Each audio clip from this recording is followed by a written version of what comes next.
इन्नल्लाह ला युग़य्यिरु मा बिक़ौमिन हत्ता युग़य्यिरू मा बिअन्फुसिहिम। व क़ाल अल्लाहु अज़्ज़ा व जल्ल अला मक़ामिन आख़र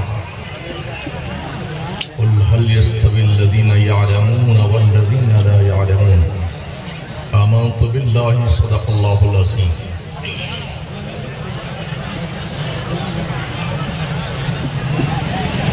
मेंबरे नूर पे जमात अहले सुन्नत के मुमताज़ बावक़ार उलमाए किराम, मुफ्तियान किराम, हुफ़्फ़ाज़ किराम, अइम्मे मसाजिद अहले सुन्नत, तालिबानी उलूम नबविया,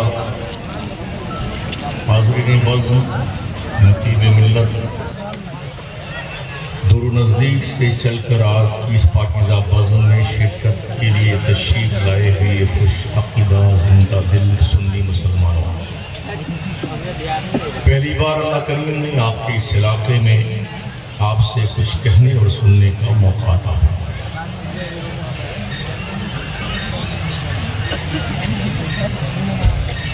आपके इस इलाके में सबसे मोतबर इदारा दारुल रज़विया नूरुल उलूम, इसका ये सालाना जलसा दस्तारबंदी एक पाकीज़ा खिताब सराफा खुलूफ़ करम नाज़िश मिल्लत खतीब दौरा हज़रत अल्लामा मुफ्ती मुजाहिद हुसैन साहब क़िबला दामत फ़ैज़ुल आलिया से आपने समाअत फरमाया। और काफ़ी देर से हमारे अज़ीज़ मुकर्रम शायर अहले सुन्नत मोहम्मद अली फैज़ी साहब भी आपको फैज़ देते रहे और आप बैठे रहे। थोड़ी देर के लिए मुझे भी सुनने की ज़हमत गवारा फरमा लें। वैसे जितने वेस्टेज मान के वो चले गए जी। रात के 1:15 बज रहे हैं। वैसे ये तकरीर खाने का वक्त होता है, सुनने का कम। अमूमन बिहार, झारखंड, वेस्ट बंगाल, उड़ीसा और मशरिकी यूपी के जलसे फजर की अजान तक जिंदा रहते हैं या मजबूरन जिंदा रखे जाते हैं। हमारी कौम अमल करे चाहे कुछ ना करे मगर जलसा खूब करती है।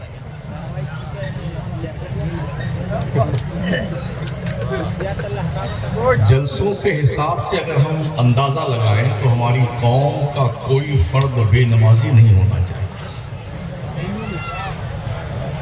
मगर आह और वाह के झंझट में हम ऐसे फंसे हैं। कुछ तो समझते हैं शायद हम इसी के लिए पैदा किए गए, खूब नारा लगाया, खूब वाह वाह। उनने अपनी ड्यूटी समझ रखी है। आते वक्त हमने ये महसूस किया कि ये जलसा भी अब मेले की शक्ल में बदलता जा रहा है। कुछ कौम के औबाश किस्म के लौंडों को हमने बदतमीजियां करते भी देखा, जो शायद इसी काम के लिए आते हैं। मतलब है कि पूरा वजूद हमारा जो है जख्मों से चूर चूर है। पट्टी कहाँ बांधी जाए ये समझ में नहीं आ रहा है। गलत रवि से मनाजिल का बोध बढ़ता है।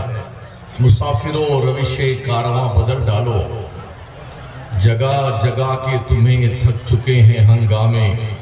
निशात व लज्जते ख्वाबे गिरां बदल डालो।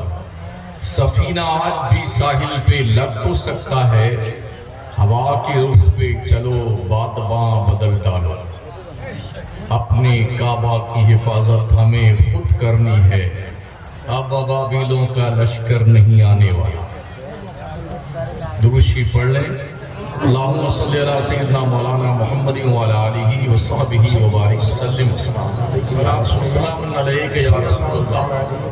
पूरे मुल्क के मुसलमानों की यही एक बीमारी है कि जलसा सुनते जरूर हैं, समझते नहीं। कुछ समझते हैं तो अमल नहीं करना है।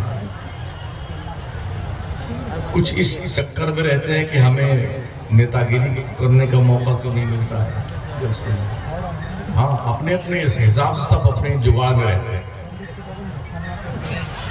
काश हमारी सोच मुस्बत होती और हम अपनी कौम के इस्लाही पहलू पर गौर व फिक्र करते और ये अंदाज़ा लगाते कि आज तक हमने जितने जलसे किए हैं इसका रिफंड हमारी कौम को क्या मिला है। आदमी को बिजनेस करता है ना तो उसका प्रॉफिट तो जोड़ता है ना कि हमें क्या प्रॉफिट मिला, लॉस हुआ कि नहीं हुआ, इसका हिसाब तो करता है ना। तो ये भी एक तरह का जो है हमारा कारोबार है ये जलसों का। इस कारोबार से हमारी कौम को क्या मिला इसका अंदाजा तो लगाना चाहिए ना। लेकिन आलमी पैमाने पर मुसलमानों का वजूद जख्मों से चूर है, खून में शराबोर है। दुनिया में जिल्लत और रुसवाई की तमाम तर जो बातें हो सकती वो मुसलमानों के पास मौजूद हैं और जिंदगी अजीरन बना के रख दी गई है। इसके बावजूद भी इतने खुश हैं हम, लगता है कि शायद हम हिंदुस्तान के बादशाह हैं।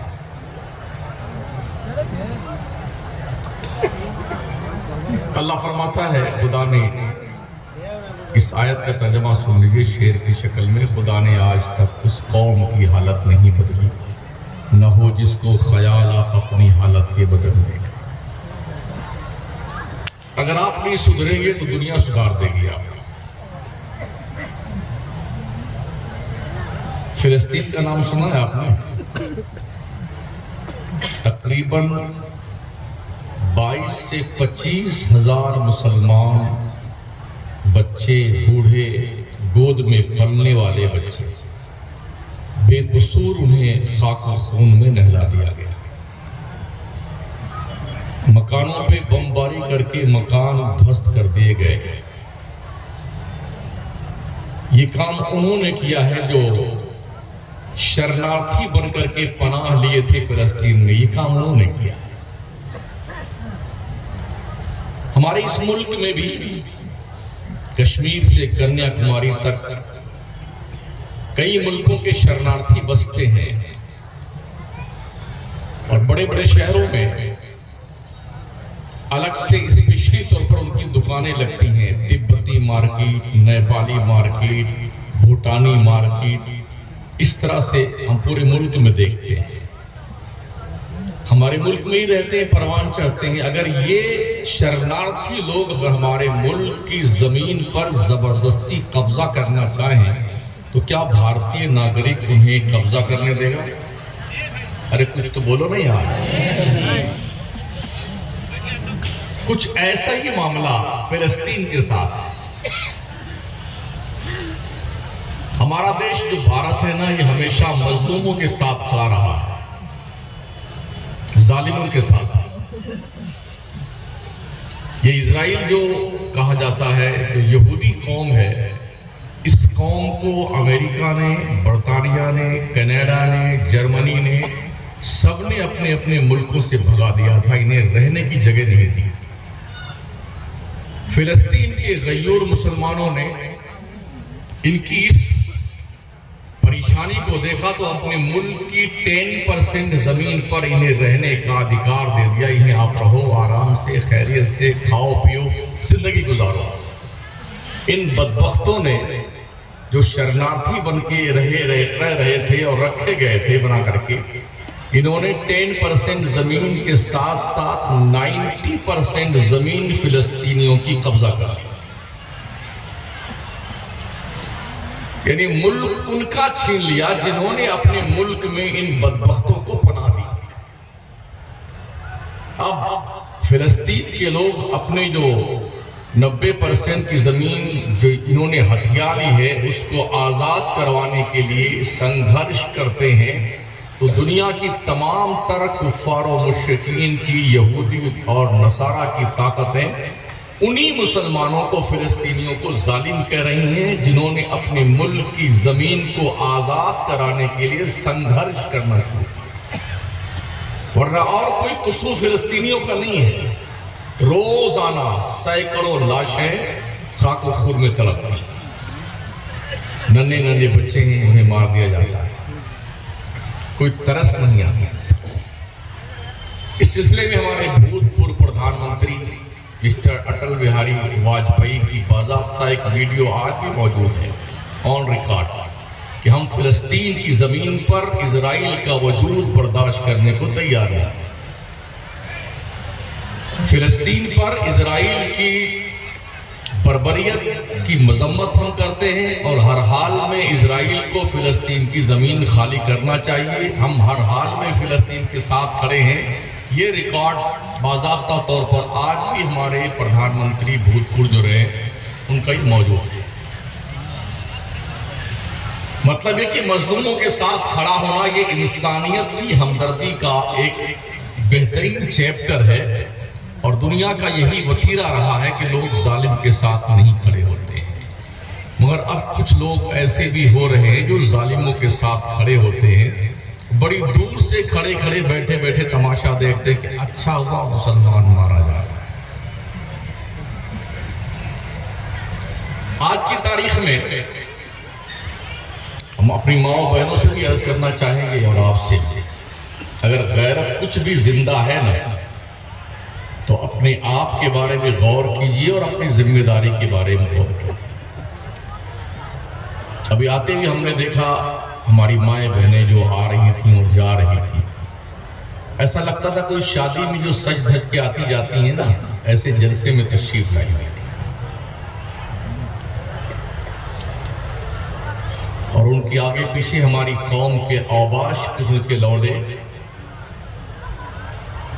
बिल्कुल फिरंगी की तरह भागते फिर रहे थे। तो ये जलसे इस काम के लिए होते हैं।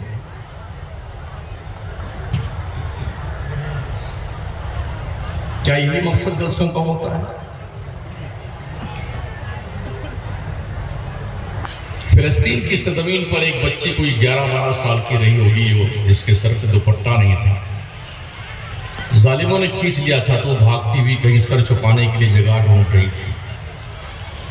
एक पत्रकार ने उसकी तस्वीर लेना चाहा तो उसने कहा मेरी फोटो मत लेना, अभी मेरे सर पे दुपट्टा नहीं। क्या इस जुमले से कोई असर हमारी कौम की बच्चियां, बहनें और माएँ ले सकती? एक और बच्चा था कोई 10-11 साल का। किसी पत्रकार ने पूछा बड़े होके तुम क्या करोगे? उसने कहा हम बड़े होने के लिए नहीं पैदा हुए। आप फिर किस काम के लिए? कहा बैतुल मुक़द्दस के लिए, शहीद होने के लिए पैदा किया। एक और भी पोज हमने देखी वीडियो, बच्चियां छोटी छोटी और छोटे छोटे बच्चे अपने हाथ पर अपना नाम लिखवा रहे थे। आज भी बहुत सारे लोग कोई कुत्ता बनवाते हैं, कोई शेर बनवाते हैं, कोई गधा बनवाते हैं, मर्दूद लोग। 3 दिन पहले एयरपोर्ट में था एक लंबा तिरंगा आदमी था, छोटी चड्डी पहने हुए था, छोटी बनियान पहने हुए था। पैर के अंगूठे से लेकर के रान के ऊपरी हिस्से तक गधा, कुत्ता, बिल्ली, सांप, छछूंदर, शेर, गीदड़ सब बना के रखा हुआ, यानी जिस्म का जितना हिस्सा खुला हुआ था। इतना प्यार है इसको। आज भी हमारा नौजवान टेटू बनवाता है अपने हाथ। गोदने गुदवाने का रिवाज भी चल चुका है, मगर उन बच्चियों का हौसला देखें। छोटी छोटी बच्चियां और बच्चे अपना नाम लिखवाते तो पूछा गया नाम क्यों लिखवाते हो? उनका जवाब था कि अचानक हमारे मकानों पे बमबारी होती है। अगर कभी बमबारी हो और हमारा मकान ढह जाए, उसके मलबे में हम दब जाएं, और जब हमारी डेड बॉडी निकाली जाए तो हमारे हाथ पर लिखे हुए नाम पढ़ के हमारा बाप जान ले कि ये मेरी बच्ची है, ये मेरा बच्चा है। आपको हौसला सोचता है।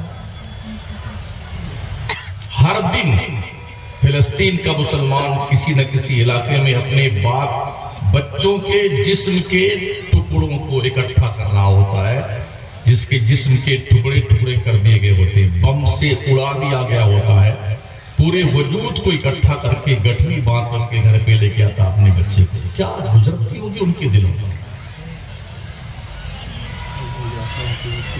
आप रोजाना फल फ्रूट लेके आते हो ना अपने घर पे बच्चों को खाने और खिलाने के लिए, क्या कभी एहसास होता है आपको कि उन मुसलमानों के घरों में क्या गुजरती होगी जिनके घर में रोजाना कोई ना कोई लाश, बिल्कुल वजूद बिखरा हुआ, हाथ पैर कटे हुए, पूरा जिस्म छलनी, चेहरा पहचाना न जाता हो, जिस घर में हर दिन ऐसी लाशें आती हैं, वो कैसे जिंदा रहते हैं।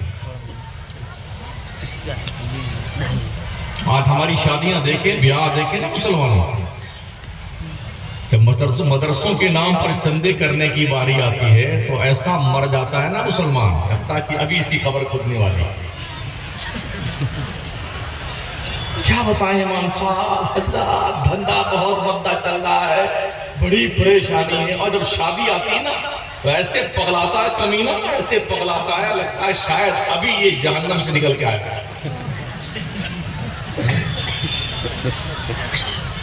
लाखों रुपए, लाखों करोड़ों रुपए बच्चों की शादियों पे खर्च करने वाली कौम का यह हाल है जिसके पास ढंग का एक स्कूल नहीं है। जो कौम बच्चियों के यहां शादी के मौके पे बारात लेके जाए 50-50 स्कॉर्पियो गाड़ियां, ताकि इसकी तोंद भूल जाए मर्दों की।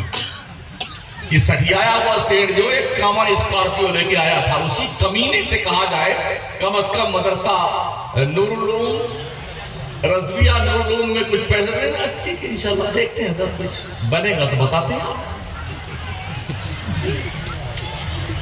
तो जिस कौम की सोच इतनी मुर्दा हो गई हो, उस कौम को भी जमीन पर जीने का अधिकार है। किसी भी मुसलमान की शादी में जाएं, नहीं लगता है कि हम मुसलमान की शादी में आए हुए। औरतें बिल्कुल मादर पिदर आजाद, सरों पे दुपट्टों का पता नहीं, जो कपड़े पहनी भी हैं वो पहनी और ना पहने दोनों बराबर। ऐसी भुतनी बनी हुई है चुड़ैल की तरह। अगर इनका शौहर भी देख लेगा तो एक बार कंफ्यूज हो जाएगा कि हमारी ही गुड्डू की अम्मा है कोई और है।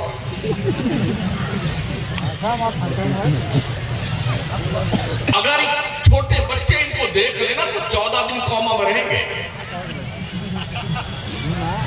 सरों के बाल एकदम आजाद,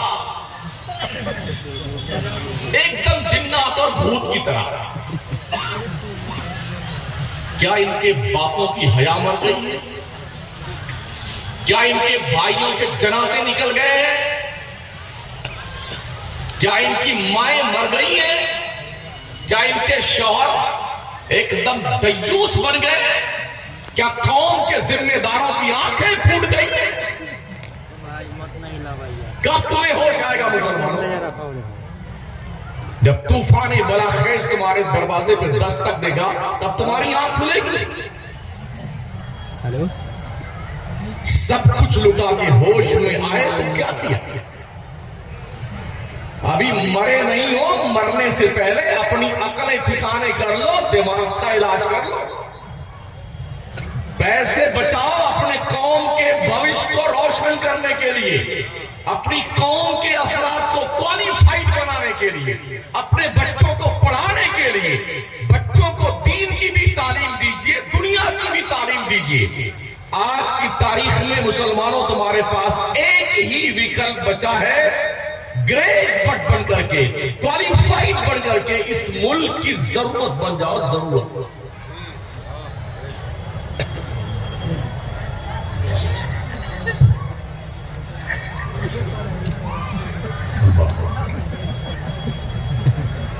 इस मुल्क की जरूरत बन जाओ।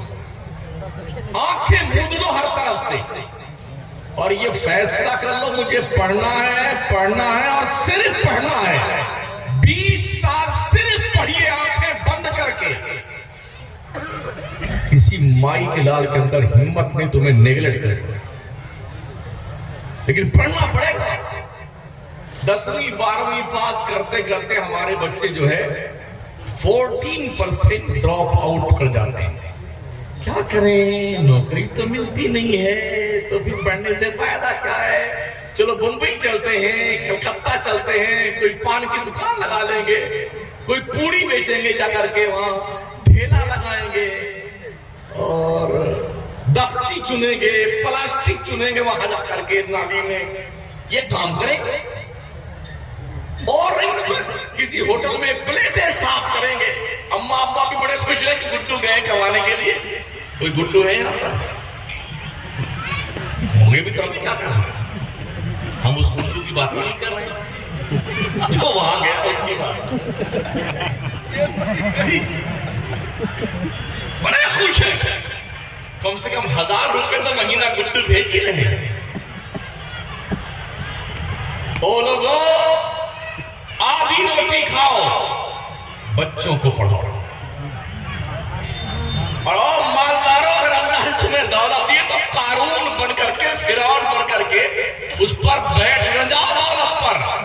अल्लाह ने तुम्हें हाथ दिए तो कोड़ का मर्ज नहीं हो जाना चाहिए। पैसे निकाल, और कौम के बच्चे जो जीनियस है, माइंडेड है, पढ़ रहे हैं, अगर उनके पास पैसे नहीं है, अपनी तरफ से पैसे दे, उसकी फीस पे कर, ताकि बच्चा पढ़ लिख करके कल जब वो क्वालिफाइड बनेगा, IAS अफसर बनेगा, IPS बनेगा, तो जिंदगी भर तेरा एहसान मानेगा, कौम के, मुल्क के, मिल्लत के काम आएगा। पढ़िए, जिस भी पीर को आप मानते हो, उस पीर के नाम का अस्पताल खोल दो, वरना 5 साल के बाद तुम्हारा इलाज करने वाला कोई डॉक्टर नहीं मिलेगा। जो थिंकिंग है लोगों की, हालात पढ़िए, तुम्हें काली घटाओं का नहीं पहचानना आया, नशेमन से धुआं उठता है, तुम कहते हो सावन है।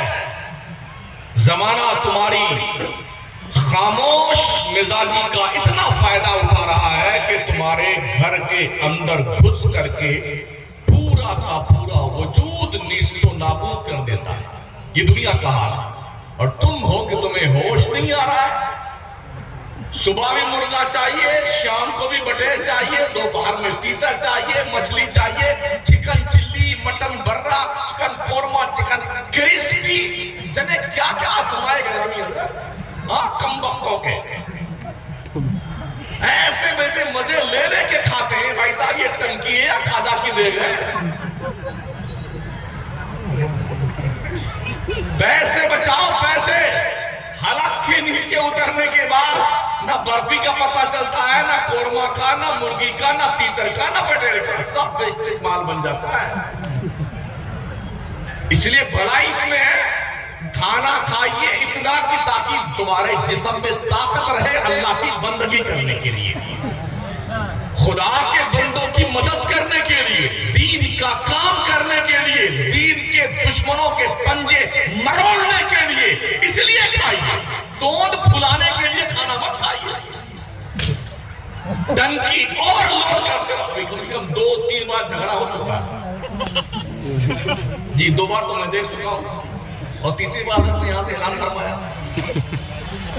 ये आवाज किस्म के लफंगे कहां से आते हैं? हमारी गलियों से आते हैं,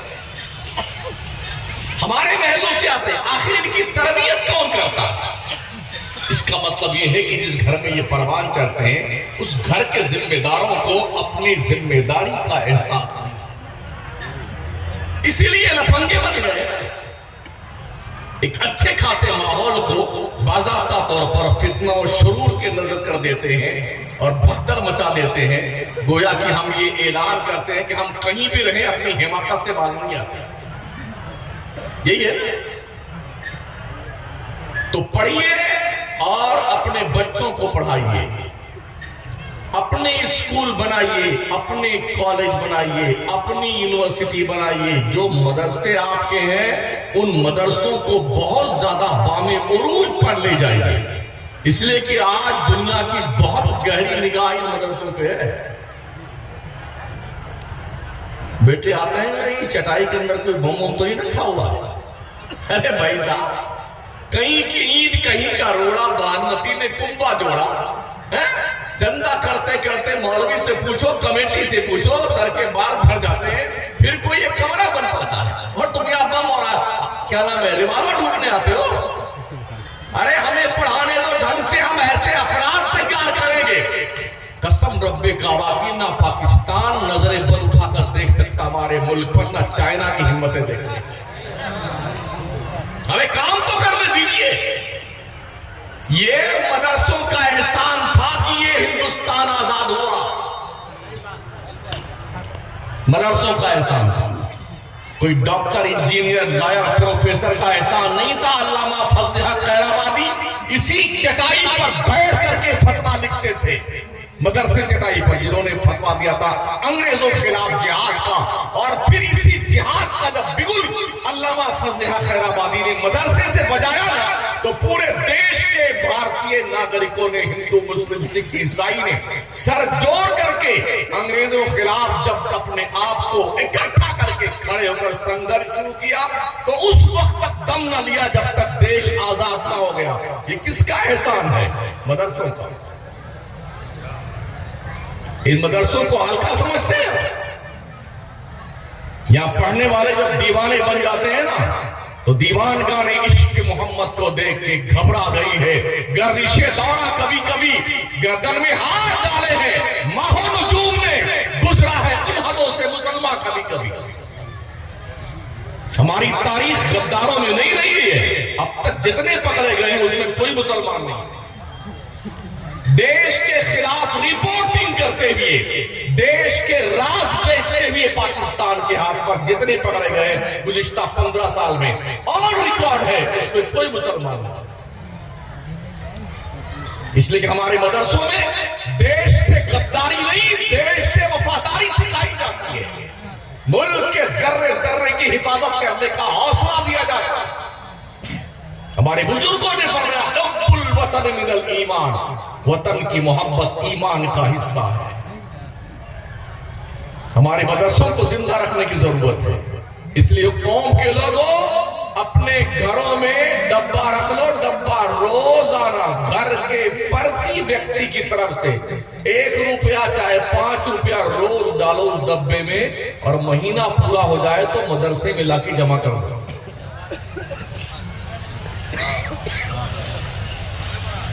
इसलिए कि इनकी कोई मुस्तकिल आमदनी नहीं है। कुछ मदरसे ठीक दिखते हैं, बस माशाल्लाह से इमारत तो ठीक नजर आई मुझे, हाँ काम भी हो रहा, लेकिन अक्सर मदरसों का हाल ये, कहीं की ईंट कहीं का रोड़ा, भानुमती ने कुंभा जोड़ा। ये हालत है कि दरवाजा लगा है तो कुंडी गायब है, और कुंडी लगी है तो खिड़की गायब है। एक बार एक मदरसे में गए, इस्तिंजा करने की जरूरत पेश आई, दरवाजा तो लगा हुआ था, अंदर गए, बैठ गए, देखा तो वो कुंडी नहीं थी। मैंने कहा चलो कोई है नहीं, खैरियत थी, कोई आया नहीं जी। ये हालात है मदरसों के। सर्दियों में कभी आकर देखो मदरसों में ना, बच्चे किस गुर्बत के आलम में पड़ते। आके देखो किसी के पास चादर है कि नहीं, दरिया है कि नहीं, गद्दे रजाई है कि नहीं। ठंडी सबको लगती है ना, कि नहीं लगती। खाना हमको रोज मुर्गा बकरा कोरमा चाहिए, है ना। कभी मदरसे में आके पूछते हैं कि मदरसे के बच्चे कितने दिन में गोश्त खाते होंगे। साउथ अफ्रीका के दौरे पर हमारे एक मुबल्लिग ने पूछा था वहां के लोगों से, बच्चों से, कितना दिन हुआ बच्चों तुमने गोश्त नहीं खाए? बच्चों ने कहा 6 महीना हो गया हमने गोश्त नहीं खाया। कहा क्या पकाते हो? कहा कोई सब्जी उगती है जंगल में, हम लोग उसे जाके तोड़ के लाते हैं, वही सब्जी पका के खाते हैं। इस तरह दीन का काम होता है। एक शागिर्द ने अपने उस्ताद से शिकायत की, हुजूर क्या बताएं, रोज आलू रोज आलू रोज आलू मिलता है हजरत, रोज आलू। कभी ये गरीबी के दिन हमारे भी खत्म होंगे कि नहीं होंगे? तो उस्ताद ने फरमाया, बेटे जब पढ़ाने लगोगे तब खत्म हो जाएंगे। इत्तेफाक से पढ़ के फारिग हुआ, पढ़ाने गया तो मदरसों का मुकद्दर सबसे गरीब सब्जी यही है, हजरत आलू रहमतुल्लाह ताला। सर्दी हो गर्मी हो बरसात हो, कैसे बना के खा लो, कूट करके, भरता बना के, चटनी बना करके, सालन में डाल करके, दाल में डाल, कैसे कुछ बोलता नहीं, इतना सिंपल सा आलू बेचारा रोज फिर आलू। तो उसने अपने उस्ताद मोहतरम को खत लिखा, सलाम दुआ के बाद एक ही शेर का, जफाकारी सितमगारी जो पहले थी वो अब भी है, वही आलू की तरकारी जो पहले थी वो अब भी है। ये गरीबी कब खत्म होगी? कभी पूछो करके इन बच्चों से यार, बच्चे सर्दियों में कांप रहे होते हैं, पढ़ते हैं, वो दीन पढ़ रहे हैं, अगर ये दीन न पढ़े तो तुम्हारा जनाजा कोई पढ़ने वाला नहीं मिलेगा। हाँ, ऐसे टपका दिया बेटे। अभी गए लॉकडाउन में कितने गए, कुल नमाज का पता नहीं जनाजे का, गए जनाब महोदय जी, बगैर गुस्ल के, बगैर कफन के, बगैर जनाजे के जाइए।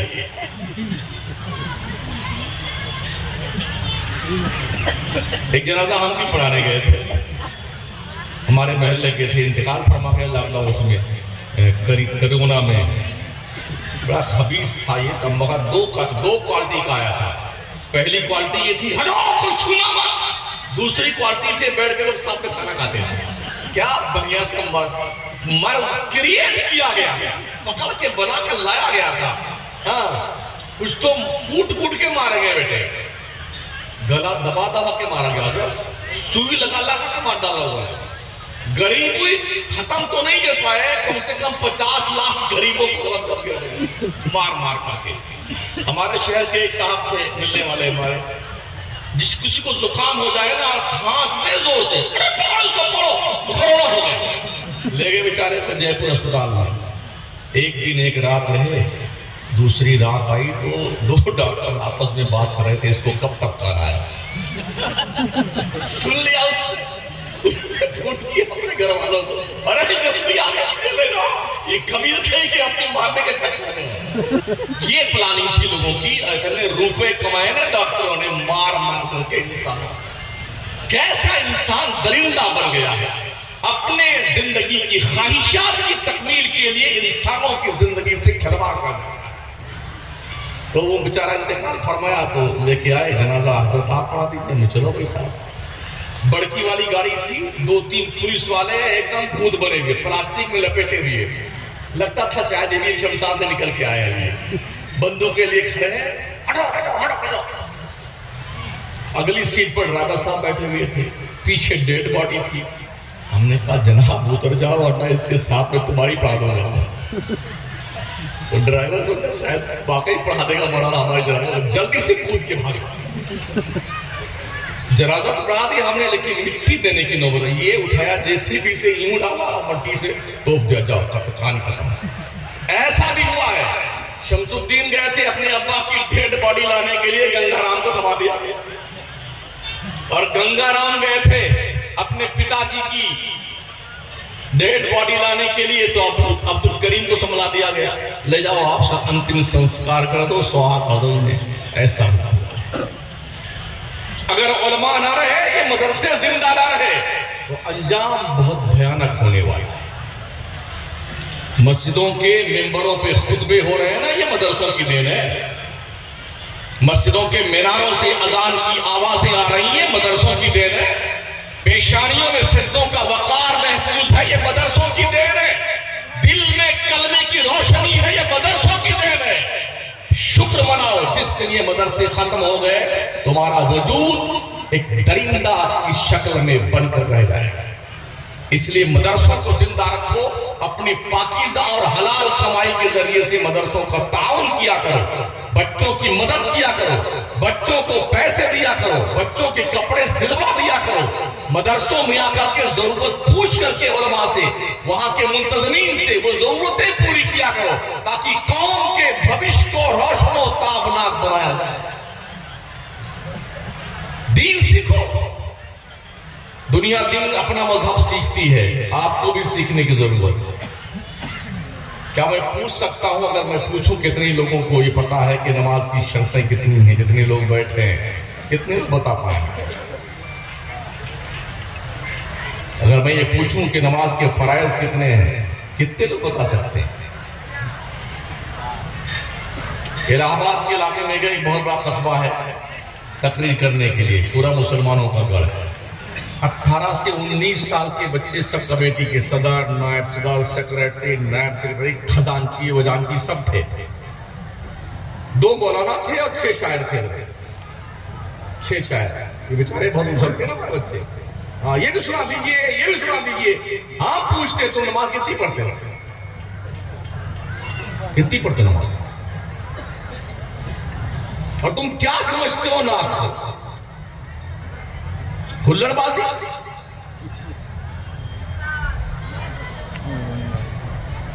क्या तूफान बदतमीजी हमने मचा कर रखा हुआ यार। तो जब पहुंचे हम, खाना खा के फारिग हुए तो सारे नौजवान लौंडे आए, बोले हजरत आप लोग दोनों मौलाना आधे घंटे की तकरीर कर लेना, हमारे यहाँ नात बहुत सुनते हैं। हमने कहा छुट्टी दिन तो हम लोग सो लेते हैं, कई रात के जगह हुए हैं। हाँ नहीं, आधा घंटा तो बोलिएगा। तो हमने चलो भाई, हमारे बिहार के एक मौलाना साहब थे, पहले उनका नंबर आया, 28 मिनट में हजरत जय जज़ाकल्लाह, जय जज़ाकल्लाह। बेचारा चुपचाप बैठ गया। अब फिर शायरों का नंबर आया, 6 शायर थे, इतने बेशरम होते ना, इल्ला माशाअल्लाह। जब तक सब सुभान अल्लाह नहीं कहोगे ना, तब तक ये कई हम पढ़ते रहेंगे। तो सबको चाहिए सब चुप रहो, कब तक पढ़ता रहो। गला जब तक ना फट जाए तो हम तब तक पढ़ाते हैं, तेरे को पढ़े। खूब रेता बेटों ने 1 से 1.5 घंटा हमको बिठा के रखा। मज़हर इस्लाम के मोहतमिम साहब हजरत अनस मियां थे, उन्होंने डाटा कि शमसुद्दीन कादरी का ऐलान क्यों नहीं करते। रात के 2 बजे, ठंडियों की जो खतरनाक रात, हाथ को हाथ नहीं दिखता है, इतनी लंबी रात होती है, तब मेरा ऐलान फरमाया लोगों ने। मैं जलवा फरमा हुआ कुर्सी नाज था। हमने खुतबा में नहीं पढ़ी, हमने कहा जितनी कमेटी के लोग हैं जिम्मेदार, वो सब पहली सफ में आ जाए। तो बेटे क्या समझिए, अभी मौलाना खूब तारीफ वारी करेंगे हमारी। हाँ, बढ़िया उज्जर कुर्ता पहनेंगे। हाँ, बगुला बगा बेटे सब बैठे साथ। हमने कहा जनाब आपका नाम? मेरा नहीं। हमने क्या है आपका? सदर साहब, नायब सदर, सेक्रेटरी, नायब सेक्रेटरी बताया साहब ने। 18-20 थे। मैं सदर साहब नमाज की शर्तें कितनी है? नायब सदर साहब, सेक्रेटरी साहब, नमाज के फराज कितने? 10 मिनट तक पूछता रहा, सब मुंडी झुकाए रुकू में थे। मैंने कहा हराम खोरो, जलीलो, कमीनो, मलून, बेगैरत, बेहया, बेशरम, दज्जाल, शैतान, उलमा की तकरीरें नहीं सुनोगे तो तुम्हें दीन ये गवैये सिखाएंगे? कौन सिखाएगा तुम्हें? हमें नजराना देना क्या, चूल्हे भाड़ में आ रहा था ऐसी की तैसी, किराया जेब में रख के आते हैं, अस्सलाम वालेकुम, बोला कुछ नहीं बोला, तो खत्म कहानी। तो नजराना तो भेज दिया पिछवाड़े से। अगले साल फिर बुलाया, अगले साल फिर बुलाया, 9:30 बजे मुझे बिठा दिया। पहले आप तकरीर कर लीजिए, और ये ठीक बात नहीं। तो तकरीरें उस वक्त करवाई जाती हैं जब लोग सोते हैं, ऊँघने लगते हैं, आवासी आने लगती है। यार मौलाना लंबी आ गया, कब खत्म करेगा? ये जब आरज़ू दिल में अंगड़ाइयां लेने लगती है, तब हमारा जब तकरीर खिलाने का वक्त आता है तो उलमा जलवा फरमा जलवा बार होते हैं। बकिया जो टाइम होता है वो नजर होता है दूसरों के। एक मिसरे को 14 मरतबा पढ़ते हैं, 15 पढ़ना मरतबा। ऐसे भी शोरा, जब तक 5-5 रुपया बड़ा दम होता है इस पैसे में, जब तक ये नजराना तशरीफ लाता रहता है ना, 5 हो और लहके आज चमक दमक कलेजा निकाल के रख देंगे। अगर ये बंद हो जाए ना तो कलेजा क्या, कुछ भी नहीं निकलेगा। बहुत जल्दी लोग हाथ पैर समझ रवाना हो जाए।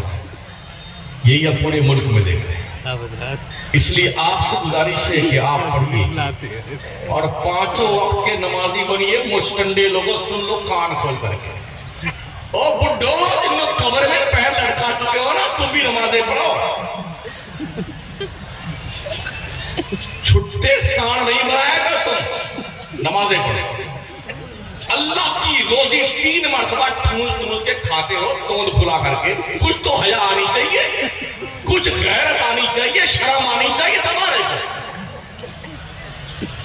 अगर अल्लाह ना चाहे, रब की इज्जत की कसम, खा लेने के बाद तेरे पेट में जाने वाला लुकमा पत्थर बन जाए तो क्या करेगा तू? क्या करेगा? डाइजेस्ट सिस्टम अपना काम करना बंद कर दे। है किसी माई के लाल के अंदर हिम्मत जो सवार दे उसे? मेरी अल्लाह करीम ने इतनी कीमती आंखें दी हैं, कोई पैसा लिया तुमसे? खूबसूरत चेहरा, लक़द खलक़नल इंसाना फी अहसन तक़वीम। इस खूबसूरत चेहरे पे अगर झुर्रियां पड़ जाए तो 10 रुपए की क्रीम भी फ्री में नहीं मिलती। फेयर है डिलीवरी, क्या बोलते हैं? लवली। हाँ लवली। अब पोते जा रहे हैं बेटे, पोते जा रहे हैं। और चमकाले बेटे, अल्लाह कहता है मैंने तेरे को सारी कौमों से ज्यादा खूबसूरत पैदा किया, हूरों से ज्यादा खूबसूरत, परियों से ज्यादा खूबसूरत, गिलमान से ज्यादा खूबसूरत, फरिश्तों से ज्यादा खूबसूरत तुझे बनाया गया। ओ इंसान सुन, तेरा रब फरमाता है लक़द खलक़नल इंसाना फी अहसन तक़वीम। कुछ लिया अल्लाह ने? आंखों को दी नेमत के तौर पे, कुछ लिया ना? कान की एक हड्डी से हमें सुनने की कुव्वत दी, कुछ लिया? कोई बहरा हो जाए तो मशीन कान में लगाता तो वो भी 15-20 हजार की मशीन आती, तब सुनाई देता उसे। जबान इतनी कीमती है, अल्लाह ने कुछ लिया? दिमाग शरीफ को 365 नसों में बांधा है, कुछ लिया रब ने? सर से लेके पैर के नाखून तक रगों की सिस्टमैटिक ढंग से उसकी तरतीब दी है, कुछ लिया पैसा अल्लाह ने? नाखून उगाए मेरे रब ने, कुछ लिया परवरदिगार ने? जिस्म में खून कितना होना चाहिए, प्लाज्मा कितना होना चाहिए, बीपी का लेवल कितना होना चाहिए, शुगर का कितना होना चाहिए, लाल वाला खून कितना होना चाहिए, सफेद वाला कितना होना चाहिए, और जी बहुत सारे सामान, ओमेगा कितना होना चाहिए, फैट कितना होना चाहिए, चर्बी कितनी, ये सब अल्लाह ने सिस्टमैटिक ढंग से रखा है। ये थोड़ा सा तितर बितर हो जाए ना तो डॉक्टर लाइन में लगा देता है, चलो बेटे टेबलेट खाते हो, सुबह ये खाना, दोपहर को ये खाना, शाम को ये खाना, ये नहीं खाना, वो नहीं खाना, इससे बचना। ऐसा परहेजगार बन जाता है, अल्लाह भी जन्नत से तशरीफ लाया। हाँ एकदम अल्लाह की नहीं सुनता, रसूल की नहीं सुनता, कुरान की नहीं सुनता। डॉक्टर ने कह दिया शुगर हो गया, खबरदार मीठी चीज खाना मत। हलवाई की दुकान पर देखता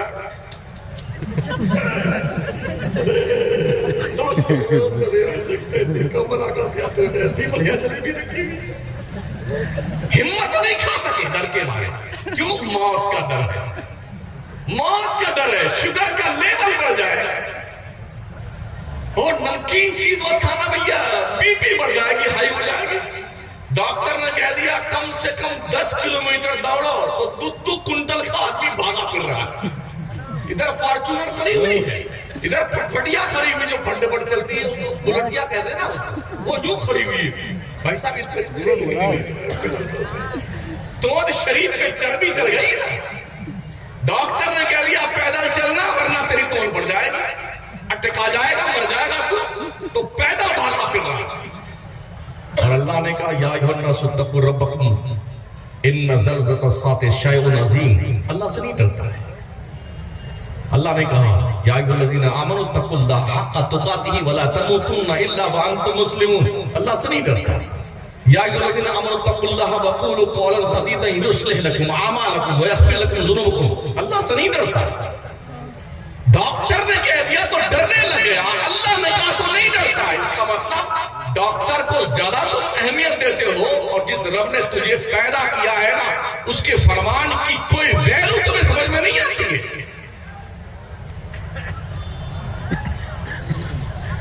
हमने ये भी देखा है बहुत सारे लोग खाना बन चुका होता है, प्लेट में आकर रखा हुआ है, लुकमा तोड़ करके मुंह के करीब लाया और मलकुल मौत ने यूं दबाया,